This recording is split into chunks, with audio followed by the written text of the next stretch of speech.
Xylem Learning. അപ്പോൾ എൻ്റെ മക്കൾ എല്ലാവരും അടിപൊളിയായിട്ട് ഇരിക്കുന്നു എന്ന് വിശ്വസിക്കുന്നു. അപ്പോൾ ഇന്ന് മിസ് വന്നിരിക്കുന്ന എന്തിനാണെന്ന് അറിയാവോ? നമ്മുടെ 1ാം ക്ലാസ്സിൽ നമ്മൾ ആകാശത്തിലെ കുറേ വിസ്മയങ്ങളെ പറ്റി പഠിക്കുന്ന ഒരു ചാപ്റ്റർ ഉണ്ട്. ആ ഒരു ചാപ്റ്ററിൽ നമ്മൾ ആകാശത്തിലെ കാര്യങ്ങൾ, അതായത് സൂര്യനെ പറ്റിയും നക്ഷത്രങ്ങളെ പറ്റിയും ചന്ദ്രനെ പറ്റിയും ഒക്കെ കുറേ കാര്യങ്ങൾ നമ്മൾ ഡിസ്കസ് ചെയ്യുന്നുണ്ട്. അപ്പോൾ അതുമായിട്ടൊക്കെ ബന്ധപ്പെട്ട കുറച്ച് പ്രധാനപ്പെട്ട കാര്യങ്ങൾ നിങ്ങൾക്ക് പറഞ്ഞു തരാനാണ് ഇന്ന് മിസ് വന്നിരിക്കുന്നത്. അപ്പോൾ അതിനകത്ത് കുറച്ച് കടങ്കഥകൾ നമുക്ക് പഠിക്കാനുണ്ട്. അതുപോലെ തന്നെ കുറച്ച് കാര്യങ്ങളൊക്കെ എഴുതാനും കുറച്ച് പ്രത്യേകതകളൊക്കെ നമുക്ക് അറിഞ്ഞിരിക്കാനും പഠിക്കുന്നുണ്ട്. അപ്പോൾ എല്ലാ മക്കളും എന്ത് ചെയ്യുക, സ്കിപ്പ് ചെയ്യാതെ മുഴുവനായിട്ട് കാണാൻ വേണ്ടി ശ്രമിക്കുക കേട്ടോ. അപ്പോൾ ഏറ്റവും ആദ്യം നമുക്ക് എന്ത് ചെയ്യാം, നമുക്ക് ഈ ആകാശത്തെ പറ്റി കുറച്ച് കാര്യങ്ങളൊന്ന് പഠിച്ചു നോക്കാം.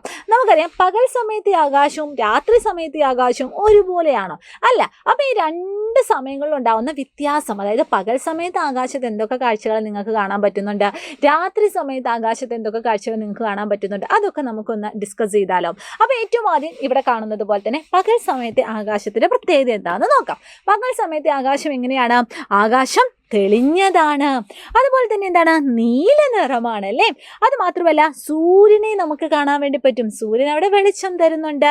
ചന്ദ്രനെ നമുക്ക് കാണാൻ പറ്റുന്നുണ്ടോ? ഇല്ല, ചന്ദ്രനെ ഇല്ല അല്ലേ.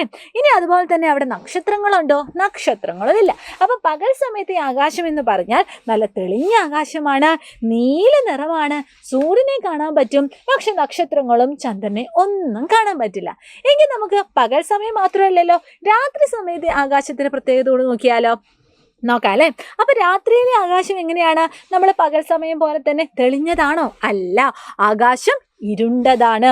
അതുപോലെ തന്നെ അതിൻ്റെ നിറം എന്താണ്? പകൽ പോലെ നീല നിറമാണോ? അല്ല, കറുപ്പ് നിറമാണ്. ഇനി അവിടെ നമുക്ക് ആരെയൊക്കെ കാണാൻ പറ്റുന്നുണ്ട്? ചന്ദ്രനെ കാണാൻ പറ്റുന്നുണ്ട്. ചന്ദ്രൻ നമുക്ക് എന്താ നൽകുന്നത്? നിലാവെളിച്ചം നൽകുന്നുണ്ട്. ചന്ദ്രൻ നിലാവ് നമുക്ക് നൽകുന്നുണ്ട്. അതുപോലെ തന്നെ അവിടെ നക്ഷത്രങ്ങൾ ഇങ്ങനെ നമ്മളെ നോക്കി ഇങ്ങനെ കണ്ണ് ചിമ്മുന്നതായിട്ട് നമുക്ക് തോന്നും. നക്ഷത്രങ്ങളെയും നമുക്ക് കാണാൻ പറ്റുന്നുണ്ട്. അപ്പോൾ പകൽ സമയത്തെ ആകാശവും രാത്രി സമയത്തെ ആകാശവും നിങ്ങൾ ജസ്റ്റ് ഒന്ന് ഓർത്തിരിക്കുക കേട്ടോ. അങ്ങനെയാണെങ്കിൽ ഈ ആകാശത്ത് കാണുന്ന കുറേ ആൾക്കാരില്ലേ, അതായത് ആകാശഗോളങ്ങൾ, അവയെ പറ്റിയുള്ള കുറച്ച് കടങ്കഥകൾ കൂടി നമുക്ക് എന്ത് ചെയ്യണം, പഠിക്കണം. അപ്പോൾ ഒന്നാമത്തെ കടങ്കഥ ഇതാണേ. ആന കേറാമല, ആടു കേറാമല, 1000 കാന്താരി പൂത്തിറങ്ങി. എന്താണ് ഇതിൻ്റെ ആൻസർ? അറിയുന്നവരൊക്കെ ഒന്ന് ജസ്റ്റ് ഒന്ന് പറഞ്ഞു നോക്കിക്കേ. എന്താണ് ഇതിൻ്റെ ആൻസർ? ഇതാണ് മക്കളെ നക്ഷത്രങ്ങൾ എന്ന് പറയുന്നത്. അപ്പം നക്ഷത്രങ്ങൾ ഉത്തരമായിട്ട് വരുന്ന കടങ്കഥ ഏതാണെന്ന് ചോദിച്ചാൽ നിങ്ങൾക്ക് ഇത് എഴുതാൻ വേണ്ടി പറ്റാം. ഓക്കെ, ഇനി അടുത്തത് നോക്കിയാലോ.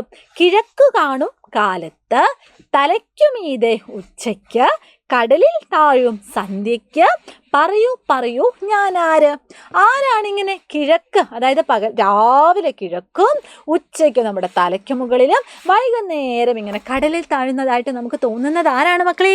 വേറെ ആരുമല്ല, നമ്മുടെ സ്വന്തം സൂര്യനാണല്ലേ. യെസ്, സണ്ണാണ്. ഇനി അടുത്ത ഒരു കടങ്കഥ. എനിക്കുണ്ടൊരു കുപ്പായം, നീലക്കുപ്പായം, പുള്ളിക്കുപ്പായം, വിരിച്ചാലും വിരിച്ചാലും തീരില്ല. അതായത് എനിക്കൊരു കുപ്പായമുണ്ട്, നീല നിറമാണ്, നല്ല പുള്ളി നിറമാണ്, എത്ര വിരിച്ചാലും അത് തീരില്ല. അതെന്താണ് മക്കളെ? അതാണ് ആകാശം. ഓക്കെ, എങ്കിൽ നമുക്ക് ഒരു കടങ്കഥ കൂടി നോക്കാം. ഇരുട്ടിൽ ആകാശത്തിൽ വലിയ വിളക്കായി തെളിയും, മുഴുവട്ടത്തിൽ കാണാം, മുറിവട്ടത്തിൽ കാണാം, പേരെന്താണെന്നറിയാമോ? പറയുന്നവർക്കൊരു സമ്മാനം. ആരാണ് ഇങ്ങനെ പല ആകൃതിയിൽ കാണുന്നത്? അതായത് മുഴുവനായിട്ട് കാണാൻ പറ്റും, ചെറുതായിട്ട് കാണാൻ പറ്റും, അങ്ങനെയൊക്കെ കാണുന്നത് ആരാ? അതായത് ചിലപ്പോൾ തേങ്ങാപ്പൂൾ പോലെ കാണും, ചിലപ്പോൾ മുഴുവനായിട്ട് കാണാൻ വേണ്ടി പറ്റും, അതായത് പപ്പടവട്ടം പോലെ കാണും, ചിലപ്പോൾ നേർ പകുതിയായിട്ടാണ് കാണുന്നത്. അതാണ് നമ്മുടെ അമ്പിളി അമ്മാവൻ. ആരാണ്? അമ്പിളി അമ്മാവൻ. അല്ലെങ്കിൽ നമുക്ക് എന്തും കൂടി പറയാൻ പറ്റും, നമ്മുടെ ചന്ദ്രൻ. ഓക്കെ, അപ്പോൾ കുറച്ച് കടങ്കഥകൾ നമ്മൾ പഠിച്ചിട്ടുണ്ട്. ആകാശത്തിലെ കുറേ ആൾക്കാരെ പറ്റിയുള്ള കടങ്കഥകളാണ്. ഇതൊക്കെ നിങ്ങൾ എന്ത് ചെയ്യുക, പഠിക്കുക കേട്ടോ. അപ്പോൾ ഇന്നത്തെ ക്ലാസ് ഇത്രയേ ഉള്ളൂ, കുറച്ച് കാര്യങ്ങളേ ഉള്ളൂ, പക്ഷേ നിങ്ങൾ ഉറപ്പായിട്ടും അറിഞ്ഞിരിക്കുക. അപ്പോൾ ഇന്നത്തെ വീഡിയോ കാണുന്ന എല്ലാ മക്കളും നിങ്ങളുടെ കൂട്ടുകാർക്കും അയച്ചു കൊടുക്കുക കേട്ടോ. അപ്പോൾ ഇന്നത്തെ ക്ലാസ് ഇതാ മിസ് ഇവിടെ വൈൻഡപ്പ് ചെയ്യുമ്പോൾ.